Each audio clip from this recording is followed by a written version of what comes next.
So yan, tapos na ang so ano na lang ko lang nindo dito na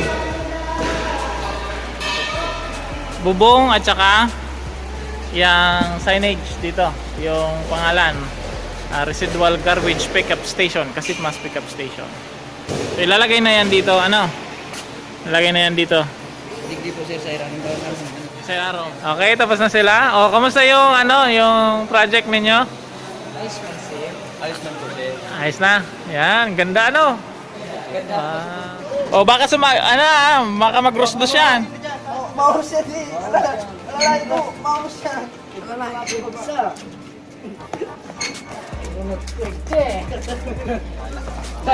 Ay, kulaan.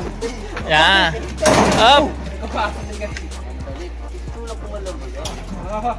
Yan tama yung tinagan. Hindi ko alam kung nag-format. Okay, so anong grupo ka mo? Group 3. So ano ang project na naka-assign sa Indo? MRF pickup station. Okay. So ngayon, ano ang experience na naka-experience ka mo na mag-ibuning sarong project? Magaling sir, nalilipid na pang skill sir. Okay na. Sir, nakakatapos. Okay. Ikaw, Mr. Isuga. Medyo sirano sir, nahirap-hirap na. Medyo baguhan pa lang kami. Okay. Sa pag-ibon nindo kang project na yan, ano man ang mga materyales na na nakonsumo nindo or nagamit sa project na yan? Ini po sir, hero po sir. Yung cleanbar,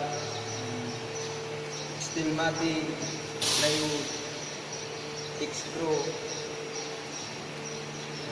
lanta, building rod. So, pera ang sukol kang sa indong project na ginibo? 4 feet sir. 4 feet po na sir. 4 feet. Ang height. Ang lang daw niya sir, 4 feet. Ang lapad niya, 4 feet. 4-4. Okay, 4x4 si steel matting. Opo. Okay. Pero duman nagdagdag ka mo ning 2 feet sa taas. Ano? Aning mag-slant si Okay, so kung halimbawa tinawang ka mo ning project na arog ka yan sa luwas, bilang sarong mga welder, so pera gabos ang nakonsumo nindong materyales in monetary value, po.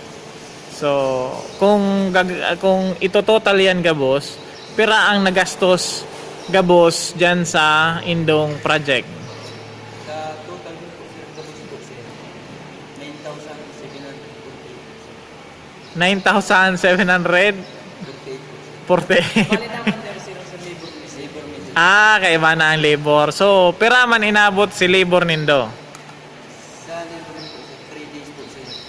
3 days ginibo nindo yan. Okay. So pera man ang kada saro? 500 po sir. 500. Pera kamong tao dyan? 4 po sir. 4. Tapos trinabaho nindo 3. Okay. So sa hiling nindo sa presyong 9,000, may mabakal daw kan sa indong project. Kuha po sir, 5 lang po. Okay. Sa hiling nindo? Okay. Sa pintura, anong nindo? Anong ginamit nindo? Red oxide. Ayun po sir. Red oxide. Okay, sige. Ayan. Okay, so i-debunk ta itong sabi nindong 9,000 sa sukol na 4x4, ang area kan sa indong project. Po. So, apat ka mo, tigpa 500 kada aldaw. tulong aldaw trinabaho 9,000. So pwede, di pwede. Pero kung ano yan, trinabaho nindo yan, duwang aldaw sana.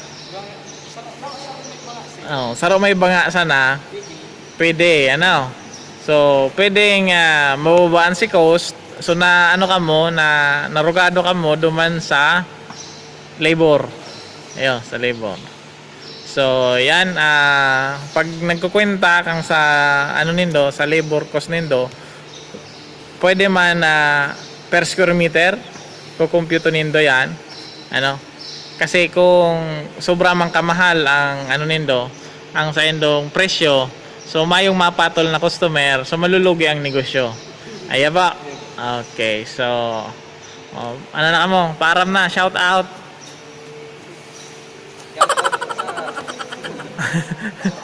Mga ka-classmate ko dati, nakakakimo na po kami ngayon sa Okay, so Brian, ano man ang masasabi mo sa mga future customer mo?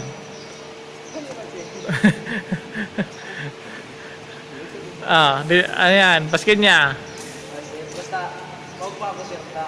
Dawa, nasakitan kami sir. Nabuong ng girat. Okay, so sa primera man lang yan, ano, sa mga susunod, kayang-kaya na nindo yan na gibuan ng project na kayang-kaya nindong computon si presyo, ano, labor, yan. So, goods na yan. So, thank you very much. Then, susunod na giibo nindo is individual project. Together with that individual project, so igwa dapat ning costing, igwa ning yung sa labor nindo, then igwa manggiraray ning sketch. Ito, so kaipuhan ko na po na igwa ning sketch. Paano nindo gigibuan sa inyong project. Okay? So, bye-bye na. Bye!